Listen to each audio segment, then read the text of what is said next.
Welcomes political analyst Keshav sir. నమస్తే sir. నమస్తే అండి. రీసెంట్ గా ఒక ప్రముఖ ఛానల్లో జరిగినటువంటి ఒక ఇంటర్వ్యూలో కొలెపూడి శ్రీనివాసరావు గారు అనేటువంటి వ్యక్తి ఆర్జీ గారి గురించి చేసినటువంటి కామెంట్స్, అటువంటి కామెంట్స్ అటువంటి డిబేట్లలో చేయొచ్చా? అలాంటి కామెంట్లు చేసినటువంటి వారిని ఏమన్నా ఏం చెప్తారు సార్? వ్యక్తిగతంగా ఆయనతో నాకేం లేదు కానీ సార్, ఒకటి మాత్రం నేను ఒక విషయం చెప్పగలను సార్. అది బాధ్యతారహిత్యమైన ఒక స్టేట్మెంట్. ఎందుకంటే మనం ఇవాళ మనుషులుగా పుట్టి మనుషులుగా జీవిస్తూ ఓ సమాజంలో ఇప్పుడు సే ప్రెసిడెంట్ పిచ్చి పనులు చేస్తూ తిరుగుతూ ఉంటారు కొంతమంది. వీళ్ళందరినీ చెప్పేస్తున్నాం మనం. సమాజ హితంగా లేని వాళ్ళని మనం ఏం చేస్తాం? ఇప్పుడు కొంతమంది బట్టలు ఎక్కువ రోడ్డు మీద నడుస్తూ ఉంటారు. కొంతమంది ఏం చేస్తారంటే ప్రొయాక్టివ్గా వెళ్ళి వాళ్ళు పాపం బట్టలు కప్పడానికి ప్రయత్నిస్తారు. అలా నీకు చేతనం చేయడమే తప్ప నీకు సమాజంలో నీకు నచ్చిన పద్ధతులే అందరికీ నచ్చాలని రూల్ అయితే ఎక్కడ లేదు కదా. ఒక సమాజానికి ఒక డెకరం ఉంది, ఒక మార్గం ఉంది. ఎస్, నువ్వు నడుస్తున్న మార్గంలో అందరూ నడవాలని రూల్ అయితే లేదు. విభిన్న మతాలు, విభిన్న కులాలు ఇలాంటివన్నీ ఉన్న దగ్గర ఈ సమాజంలో ఎవరికైనా జీవించే హక్కు ఉంది. ఫస్ట్ ఆఫ్ ఆల్ ఆ జీవించే హక్కుని భంగం కలిగించడానికి నీకు కూడా హక్కు లేదు. నిన్న ఆ డెలిబరేషన్ ఏదైతే అతను అన్నాడో అది ఇట్స్ నాట్ యాక్సెప్టబుల్. ఇప్పుడు నీకు నచ్చినప్పుడు ఆయన రామ్ గోపాల్ ఇంటర్వ్యూలో కూడా చెప్తారు కదా, అయితే సినిమా చూడలేదు మానే చూడమనే కంపల్సరీ లేదు కదా. ఇప్పుడు థియేటర్లో సినిమా వచ్చింది, నీకు చూడాలని రూల్ ఏమైనా ఉందా? ఇప్పుడు ఎవడైనా కంపల్సరీ చేసి రూల్ పెట్టి వెళ్ళి నేను బలవంతంగా చూపిస్తే అప్పుడు నీకు భావావేశం వచ్చిందంటే అర్థం ఉంది. ఎవరికి నచ్చిన సినిమాలు ఉంటాయి. ఇప్పుడు ప్రోమో దాన్ని ఏమంటారు, పోర్న్ సినిమాలు ఉంటాయి. ఎంతమంది చూస్తారు? చూసిన వాళ్ళందరినీ తప్పు, వాళ్ళందరినీ చంపేయాలని నేను స్టేట్మెంట్ ఇచ్చాను అనుకోండి, అది ఎంతవరకు సమంజసం? నీకు నచ్చింది ప్రతి ఒక్కరికి నచ్చాలని నచ్చలేదని రూల్ అయితే లేదు కదా. అండ్ ఫస్ట్ ఆఫ్ ఆల్ ఒక మానవత్వం విలువలు పరిరక్షించవలసిన మన సమాజంలో మానవతా విలువలకు భిన్నంగా మనుషులు ఉన్నట్టుగా కాకుండా రాక్షసత్వాన్ని ప్రదర్శిస్తూ వాళ్ళని ఇప్పుడు మీ కులం మీకు కన్న తల్లిలాంటిది. మీ కులంలో మీకున్న డెకరం ఏదైతే ఉంటుందో ఆ మహానుభావుడు అంబేద్కర్ గారు రాసిన రాజ్యాంగానికి అనుగుణంగా మీ అందరూ మీకు ఇస్తున్న మర్యాద అందరికీ తెలిసిన విషయమే.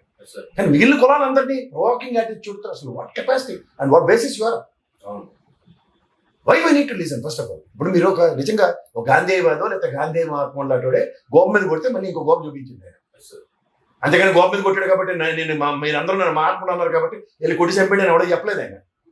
అలాంటి ప్రపంచంలో అలాంటి సమాజంలో మనం బతుకుతూ ఎక్కడ ఉన్నాయి విలువలు, ఆదర్శాలు? ఎందుకు మీకు అంత ఫ్రస్ట్రేషన్ వస్తుంది? ఇప్పుడు మీకు దాన్ని ఏమంటారంటే నిజం నిలకడమే తెలియడం మీరు, నిజం తెలిసిపోతుందని భయాన్ని మీరు ప్రదర్శిస్తున్నారు. మీరు డిబేట్ పరంగా ఖచ్చితంగా ఇక్కడ ఈ సినిమా పరంగా వచ్చే నిజాలు ఏవైతే ఉంటాయో అవి మీరు డైజెస్ట్ చేసుకోలేకపోతున్నారు. ఖచ్చితంగా నిజాలు చెప్పేస్తాడు అతను. ఆ నిజాలు చెప్తే మన పరిస్థితి ఏంటి అన్న దానికి మీరు ఉక్కిరిబిక్కిరవుతో మీ ఫ్రస్ట్రేషన్ బయటకు తీస్తారు. మీకు అడ్వాంటేజ్ కార్డ్స్ ఉన్నాయి కాబట్టి అడ్వాంటేజ్ కార్డ్స్ ఉన్న వాళ్ళందరూ తీస్తే ఇంకేమవుతుంది? ఆయన విపరీతం ఎవరి మాట విన, మీరేమైనా మీ వల్ల అవుతుందా?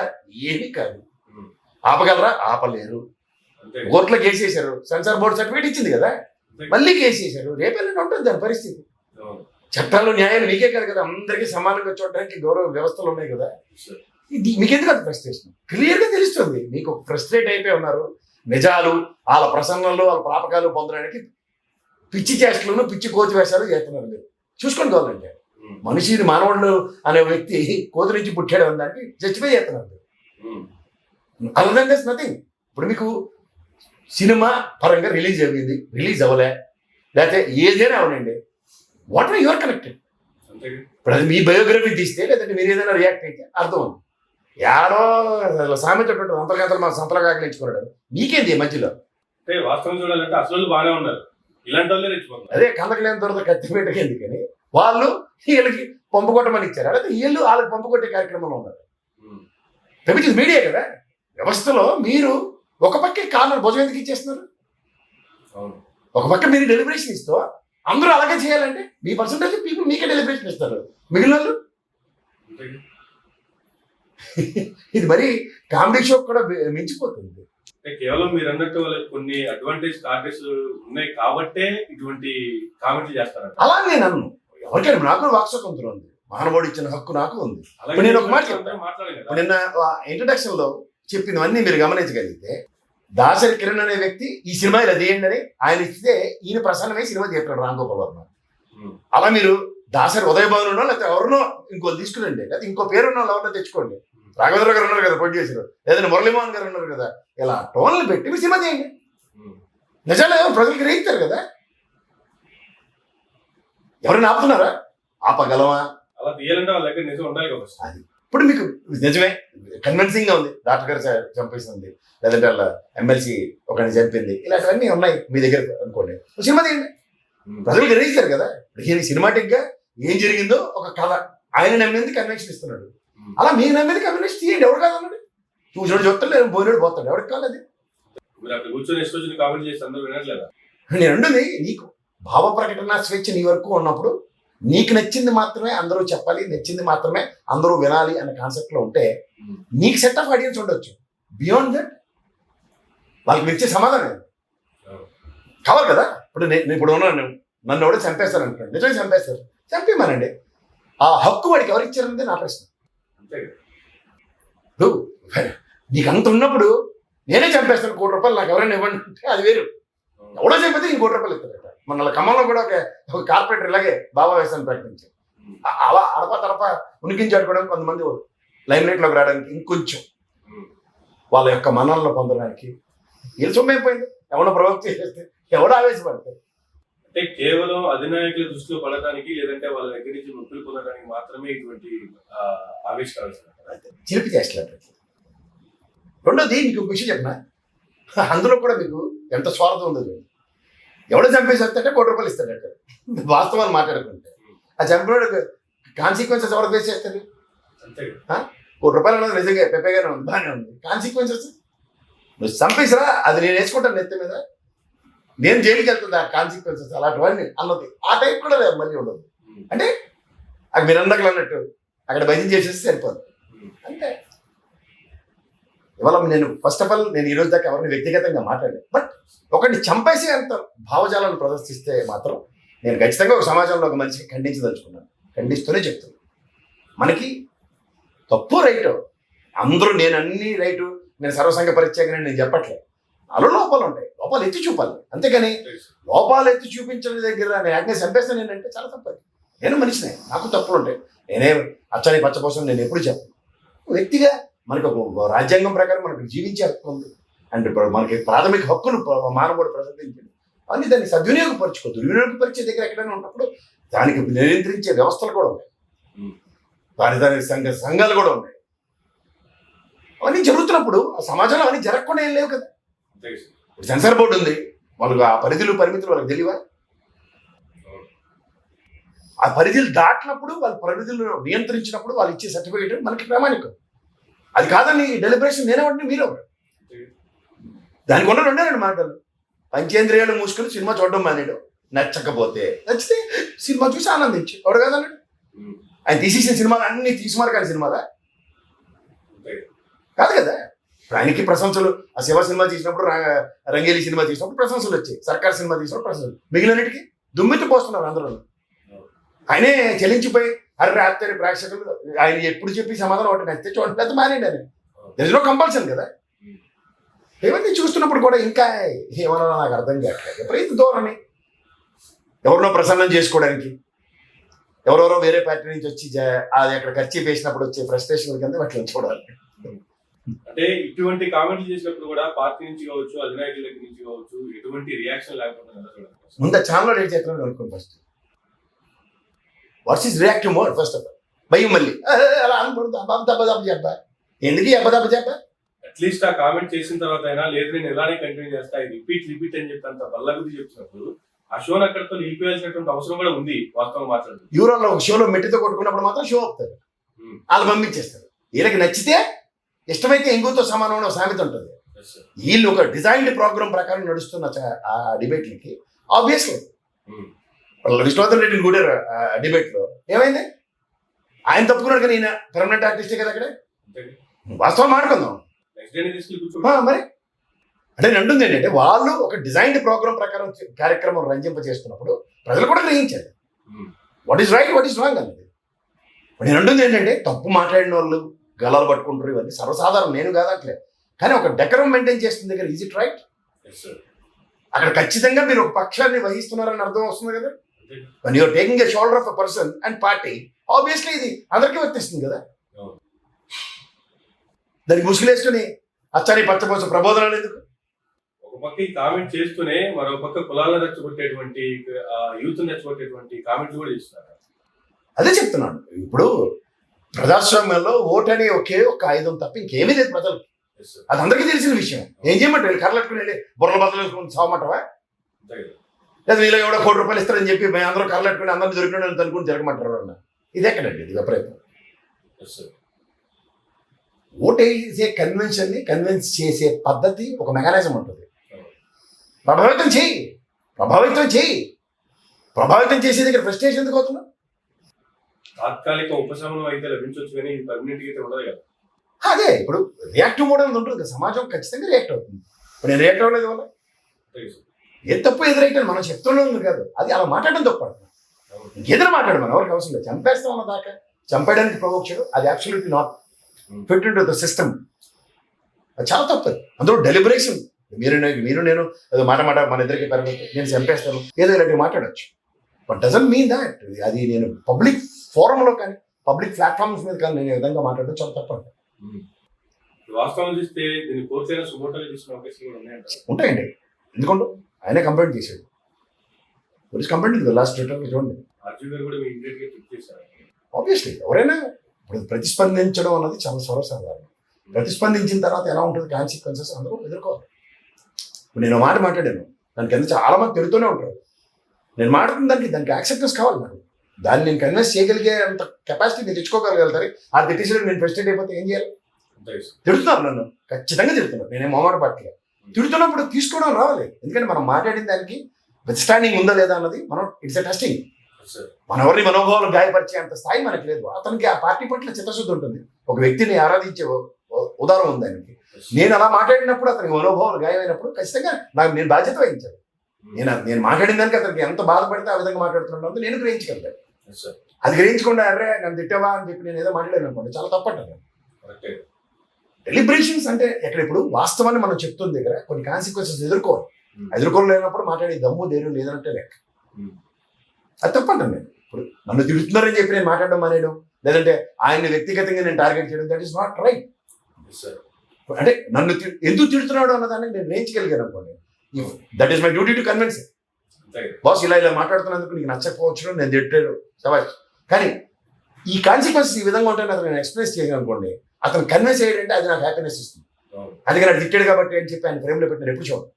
కానీ కొంతమంది పర్సనల్ గా అంటే మీరు అన్నట్లుగా రిప్లై ఇచ్చినప్పుడు లేదంటే వాళ్ళకి అర్థమయ్యేది చెప్పినప్పుడు వాళ్ళు రిలీజ్ చేయడం కొంతమందిలో ఉండేటువంటి స్వభావం. కానీ కొంతమంది కావాలని టార్గెట్ గా మాట్లాడుతున్నటువంటి వాళ్ళకి ఎట్లా చెప్పాలి? ఇప్పుడు నేను అంటుంది అదేనండి, ఆయన ఎవరో నాకు తెలియనప్పుడు నేను మాట్లాడిన దానికి అతని మనోభావాలు భయపడ్డాయని నేను తీసుకుంటాను. ఆయన రియాక్టివ్ మోడ్ ఎలా ఉంటుందంటే అతనికి నచ్చిన మోడ్లో ఉంటుంది. అవును. ఇలాగే నన్ను తిట్టని సరళమైన భాష వాడని నేను ప్రేమ్ కదా. అదే నేను చెప్తున్నా, నీకు మాట్లాడుతున్నప్పుడు తీసుకోవడం కూడా రావాలి. అంతే. మాట పడ్డం లేదు, మాట ఎందుకు పడుతున్నావు అన్న దగ్గర నా మనోభావాలు నాకుంటాయి. అవును. అర్థమవుతుంది. ఇప్పుడు నేను ఇవాళ మాధ్యమంలో నా వీడియో రిలీజ్ అవుతుందండి. చూసిన వాళ్ళందరికీ నచ్చాలని రూల్ ఏం లేదు కదా. అంతే. నచ్చిన విధంగా నేను మాట్లాడాలని వాళ్ళు నాకు రూల్ పెట్టలేదు. అందరినీ నచ్చింపజేయడం ఎవరికి సాధ్యం ఎవరి వల్ల కాదు. ఇప్పుడు set of people will take set of situations, set of people will not take that ideology. So ఐడియాలజీని అందరినీ ఎలా యాక్సెప్ట్ చేస్తారు? సో ఐడియాలజీ ప్రకారం నా భావాలు నాకుంటాయి, వాళ్ళ భావాలు వాళ్ళకు ఉంటాయి. భావాలు అందరికీ నచ్చినప్పుడే ఫ్రస్ట్రేషన్ వస్తుంది. ఆ విషయాన్ని ఎదుర్కోవడానికి సామర్థ్యం తెచ్చుకోవాలి, అందుకన్నా ఇంకేం. కానీ కూర్చున్నటువంటి మోడరేటర్ కావచ్చు, మాట్లాడుతున్నటువంటి గెస్ట్ కావచ్చు, ఏప్రిల్ 20వ తారీఖు చంద్రబాబు నాయుడు గారు ప్రమాణ స్వీకారం చేయబోతున్నారు. ఆ తర్వాత వెళ్ళిన దమ్ముంటే తెలుగు రాష్ట్రాల్లో బయట తిరగమానండి. అంటే మేము అధికారంలోకి వస్తే మా పరిస్థితులు ఇలాగే ఉంటే ముందే వీళ్ళు భయపెట్టడం. ఒక మాట చెప్తా సార్, ఇవాళ సత్తే రేపు రెండో రోజు ఎవడైనా సరే చచ్చిపోకుండా బతుకుంటానని అన్న మనకి రాజ్యాంగంలో హక్కు కల్పించిందా? లేదంటే అందరూ చచ్చిపోతామని తెలిసి అందరూ శ్మశానం చుట్టూ ఇల్లు కట్టుకోరు కదా, శ్మశానంలో మంచం వేసి పడుకోరు కదా. అర్థమవుతుందా? జరిగేది జరగబోయేది మన చేతిలో లేదు. జరుగుతుందని భయంతో ఎవడు బతకడు. అందులో జడిపిస్తే అసలు జడవరు. మీకు అర్థమవుతుంది. వ్యక్తిగతంగా ప్రతి ఒక్కడికి ఒక ఆత్మనిర్భరం, మానసిక సంతుల్యం రెండు ఉంటాయి. వీటిని ఎప్పుడైతే బ్యాలెన్స్ చేసుకుంటావో శతప్రజ్ఞత వస్తుంది. ఆ శతప్రజ్ఞతలోంచి ఏం చేస్తామంటే చచ్చిన ఆవిడకి కన్విన్స్ అవ్వవు. మీకు అర్థమవుతుంది. వీళ్ళు ఎవరో బెదిరిస్తే బెదిరిపోవడానికి అన్నది ఎవరు ఉండరండి, ఎవ్వరూ ఉండరు. అలా అప్పటిదానికి ఎవరు రాజకీయ పార్టీలో పెట్టరు. మీకు అర్థమవుతుంది. ఒక రాజకీయ పార్టీ పెట్టి ఫ్రంట్ ఎండ్లో ఎవరైనా ఉన్నారు అంటే ఇలాంటి తాటాకు చెప్పులకి భయపడి ఎవరు చేయరు కదా. అమ్మ బాబాయ్ అధికారం పోకనే నేను చంపేస్తాను భయంకి ఇవ్వడం రాజకీయాలు చేస్తాడు. వాస్తవం. మనం అందరికీ రాని ఉపద్రవం నీకెందుకు వస్తుంది, నీకే రాని ఉపద్రవం వాళ్ళందరికీ ఎందుకు వస్తుంది అన్నది ఆలోచించగలరు. ఇది విజ్ఞత. మనకు విజ్ఞతను ఎప్పుడైతే మనం కోల్పోతామో, సంయమనాన్ని కోల్పోతామో వచ్చే ఫ్రస్ట్రేషన్ డిఫరెంట్గా ఉంటుంది. సో మొమెంటరీ వచ్చే ఫ్రస్ట్రేషన్స్ మనం బ్యాలెన్స్ చేసుకోకుండా అక్కడ మనం భావ ప్రకటన స్వేచ్ఛ ఉందని చెప్పి దాన్ని మిస్యూటిలైజ్ చేస్తే it leads to ruckus and it leads to repercussions. ఈ రెండింటికి సిద్ధపడతాయి. ఇప్పుడు నేను మాట మిమ్మల్ని అన్నాను అనుకోండి, మీరు అంత అంతరాన్ని భయం నాకు ఉన్నప్పుడు హెచ్చరిక నేను మాట్లాడాను, లేదా మీరు తండ్రిని ధైర్యం నాకు తెచ్చుకునే అంత సామర్థ్యం నేను పెంచుకోగలిగాను. అప్పుడు డెలిబరేషన్ వస్తుంది. Certain people, certain things as long as going on అన్నప్పుడు you cannot take as granted. But everyday it's not Sunday. దేనికి దానికి ఉంటాయండి. ఇప్పుడు ఆయన రామ్ గోపాల్ వర్మ గారు ఇచ్చిన కంప్లైంట్కి పోలీసు వ్యవస్థ ఎలా ప్రతిస్పందిస్తుందో నేను మీరు కదా ఊహించగలను. అదే గౌరవ న్యాయస్థానం సుమోటోగా తీసుకోవచ్చు, ఏదైనా అవ్వచ్చు. ఇప్పుడు ఇండివిజువల్ ఫ్రస్ట్రేషన్ నువ్వు బయట తీస్తున్నావు అన్నప్పుడు తీసుకో, 4 గోళ్ల మధ్యలో అరుచుకో, తిట్టుకో. ఆ జెర్సీ సినిమా ఉంటుంది చూడండి, వాడు భావాన్ని అంతా రైల్వే స్టేషన్కి వెళ్ళి ట్రైన్ వస్తున్నప్పుడు అరిచి చూపిస్తాడు. బికాస్ ఈ మెయింటైన్ ఇస్ డెక్రం. ఇదే రోడ్డు మీద నేను అలా అరిస్తే పిచ్చాడు ఉంటాను. You got my point. So every place ప్రతి ఒక్కరికి మా ఇవి ఉంటాయి, భావాలు ఉంటాయి. వాటిని వ్యక్తపరిచే విధానం ఉంటుంది. మనకి భావావేశం ఉంటుంది, భావ సరళీకృత విధానం ఉంటుంది, భావాన్ని వ్యక్తపరిచే విధానం ఉంటుంది, సంయమనం. ఇప్పుడు మీ ఇంట్లో మీ చిన్నపిల్లాడు ఉంటాడు, వాడు ఏదో పరిగెలు పెట్టి వెళ్ళి అదేదో వేడిది ఏదో పట్టుకోబోతుంటే మీలో తెలియని ఒక డిఫరెంట్ మాడ్యులేషన్ వస్తుంది. అప్పుడు మీకు సడన్ గా మీకు ఏంటి మీకు ఆయన మీద ప్రేమ లేదా, చిన్నపిల్లాడు కదా అన్న మాట ఇన్స్టెంట్ రియాక్షన్ మీ మిసెస్ దగ్గర నుంచి కూడా వస్తుంది. కానీ అప్పుడు మీరు దాన్ని వేడిది ముట్టేసుకుంటాడు అన్న దాంట్లో అన్నది మీరు పాసిఫికేషన్. ఇవేమీ లేకుండా ఆడి మీద ఏదో పగలు కక్షలో ఉన్నట్టుగా ఒక కెమెరా పెట్టి దాని మీద ఒక రాంబాబుతో సినిమా తీస్తున్నానంటే ఎలా ఉంటుంది అంటే ఇలాగ ఉంటుంది. అంచేత భావ వ్యక్తీకరణ నీకు ఎంత స్వేచ్ఛ భగవంతుడు మహానుభావుడు అంబేద్కర్ ఇచ్చాడో, భావ నియంత్రణ కూడా అంతే ఇంపార్టెంట్. ఇంకా చూడండి, మీరు కొన్ని విప్లవ సాహిత్యాలు అవన్నీ ఎందుకు వాళ్ళు కవిత్వమే రాస్తారు, అవి ఎందుకు నియంత్రించారు? దానివల్ల సమాజం హితం దెబ్బతింటుందని. ఆ బ్యాలెన్స్ ఉంటుంది సమాజానికి. ఆ బ్యాలెన్స్ ఎప్పుడైతే దెబ్బతింటుందో అప్పుడు చాలా డెవలప్మెంట్ ఉంటుంది. ప్రధానికి మార్కెట్లో కొంతమంది తిరుగుతూ కర్ర తీసుకుని అందరినీ కొట్టడానికి వస్తుంటాడు. నిజంగా వాడి పని అది కాదు. వాడికి ఆ మూమెంట్లో కొంతసేపు అది ఉంటుంది. ఆ కొంతసేపుని మనం భరించగలిగే స్థాయి ఎలా ఉంటుంది? మనకు భగవంతుడు ఇచ్చిన వరం ఏంటంటే పక్కకి తప్పుకునే వెళ్ళడం, అయితే వాడికి దూరంగా ఉండడం, మనని మనం ప్రొటెక్ట్ చేసుకోవాలి. అంతేగాని 10 మంది మనం ఉన్నాం కాబట్టి 10 మంది తిరగబడి ఆయన కొడుతున్నారా? అక్కడ మనం అది సమాజం బ్యాలెన్స్ చేస్తుంది. సమాజాన్ని తప్పించుకోవడం అన్నది కూడా నేర్పుతుంది మనకి సమాజం. తప్పించుకోవడం నేర్చుకోకుండా నువ్వు ఫ్రస్ట్రేట్ అయితే అది నీ ప్రాబ్లం. కానీ నా సమాజం కోసం నేను కట్టుబడి ఉంటాను, లేదంటే కలుపు మొక్కల్లో సమాజం అనేటువంటి ఒక పంట ఉంటే ఆ పంటలో ఆర్జీవి అనే వ్యక్తి ఒక కలుపు మొక్క అనేటువంటి కామెంట్ వాస్తవంగా అంటే ఆర్జీవి గారి గురించి వీళ్ళు తెలిసి మాట్లాడుతున్నారా, తెలియక మాట్లాడుతున్నారా? ఆయన గురించి తెలిసిన వ్యక్తులు ఎవరు ఈ రకంగా మాట్లాడుతున్నారు? ఇప్పుడు తెలియాలి తెలియక్కర్లేదు, ప్రతిదీ నాకు నచ్చాలని రూల్ లేదు కదా. అంటే ఆర్జీవి వల్ల ఈయన మనోభావాలు ఎక్కడ గాయపడ్డాయి అనుకుందాం. ఆయన ప్రదర్శించే విధానం ఉంటుంది, ఆయనకి హక్కుంది, నేను కాదట్లేదు. కానీ అక్కడ కాదని చెప్తున్నా. అంతే, పబ్లిక్ అడ్రస్ చేయడానికి నీకెవరు ఇచ్చారా? అంతే, అది వ్యక్తిగత వ్యక్తి కింద వస్తుంది. రామ్ గోపాల్ వర్మ అనే వ్యక్తి శ్రీనివాస్ గారికి నచ్చలేదు, యాక్సెప్టింగ్. నచ్చాలని నేను చెప్పట్లేదు. బట్ నాకు నచ్చలేదు అన్న విషయం 10 మందికి చెప్పే విధానంలో నాకు నిజంగా నచ్చట్లేదు రామ్ గోపాల్ వర్మ అన్న విషయం 10 మంది ముందు చెప్పడం హితం. నాకు నచ్చలేదు కాబట్టి నా తరఫున కూడా చెప్పేది అన్న మాత్రం చాలా తప్పదు. It's very simple. Ram Gopal Varma అనే వ్యక్తి కేవలపూడి శ్రీనివాసరావు గారికి నచ్చాలని రూల్ లేదు. నచ్చడు, 10 మందికి చెప్పొచ్చు నాకు రామ్ గోపాల్ వర్మ నచ్చట్లేదు, సమాజ హితంగా లేదు, వెరీ గుడ్, అది కూడా సూపర్. బట్ నాకు నచ్చట్లేదు కాబట్టి ఎవరో ఒకటి చనిపోయిన ₹1 ఇస్తానన్న మాత్రం ఖచ్చితంగా తప్పు. Thank you sir, thank you very much.